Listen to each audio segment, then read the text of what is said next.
મારું નામ જશી પૂર્વા રાજેશભાઈ છે. હું શ્રી ભુરખિયા પ્રાથમિક શાળા ધોરણ 2 માં અભ્યાસ કરું છું.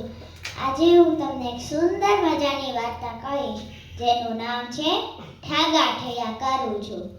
એક હતો કાગડો અને એક હતી કાબર. તે બંને તો પાકા દોસ્ત. કાબરબેન કહે, કાગડાભાઈ ચાલો ને ખેતર ખેડીએ.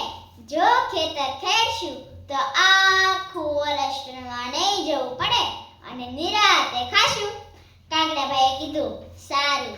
તે બંને તો ખેતર ખેડવાનું શરૂ કર્યું અને એવામાં કાગડાભાઈની ચાંચ તો ભાંગી ગઈ. પછી તે કાબરબેનને કહે, કાબરબેન મારી ચાંચ તો ભાંગી ગઈ. હવે હું ઘડાવા જાઉં છું. તમે આખું ખેતર ખેડી નાખજો. કાબરબેને કીધું, સારું.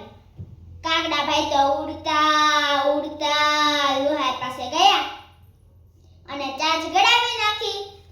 પછી તો તે લુહાર ભાઈ સાથે ગપ્પા મારવા લાગ્યા.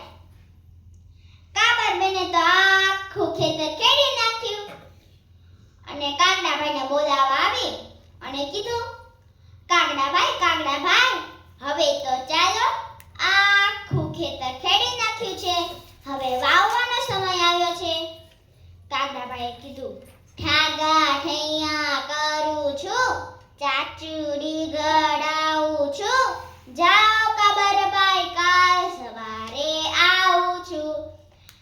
કાબરબેન તો નિરાશ થઈને પાછા ફર્યા અને આખું ખેતર વાવી નાખ્યું.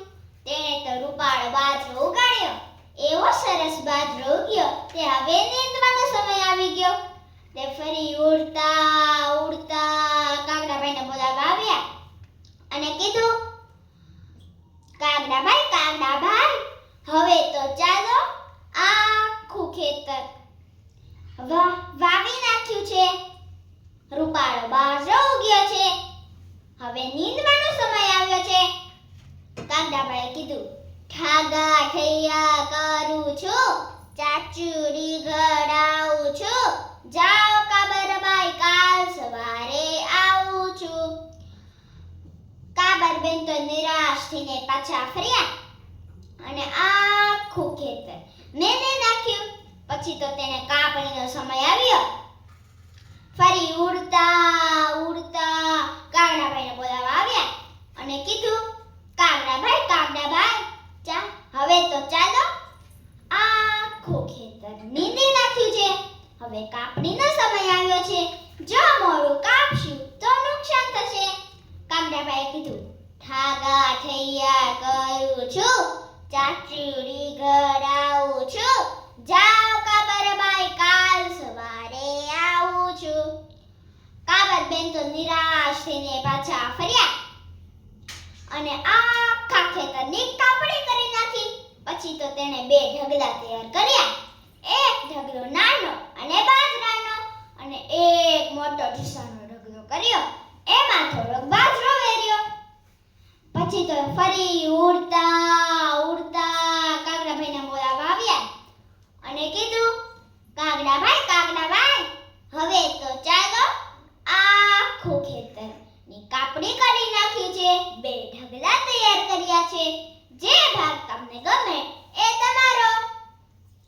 કાગડાભાઈ તો વગર મહેનતના અનાજ વાળશે તેમ જાણીએ તો ફૂલાઈ ગયા અને કીધું, ચાલો હું તો તૈયાર જ છું, હવે મારી ચાંચ બરાબર થઈ ગઈ છે. કાબરબેન મનમાં બોલ્યા, હવે તમે વગર મહેનતનું ફળ જરૂર ખાશો કાગડાભાઈ.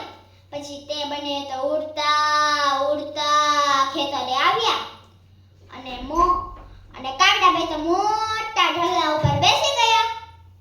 જેવા બેઠા એવા ઢૂસાની અંદર ગયા.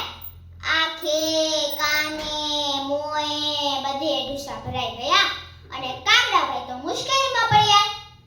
કાબરબેન તો તેનું બાજરો લઈને ઘરે વયા ગયા અને ખાધું પીધું ને મોજ કરી. બાળ મિત્રો, આ વાર્તામાંથી આપણને એ શીખ મળે છે, જે વગર મહેનતનું ફળ ક્યારેય સારું નથી હોતું. અસ્તુ.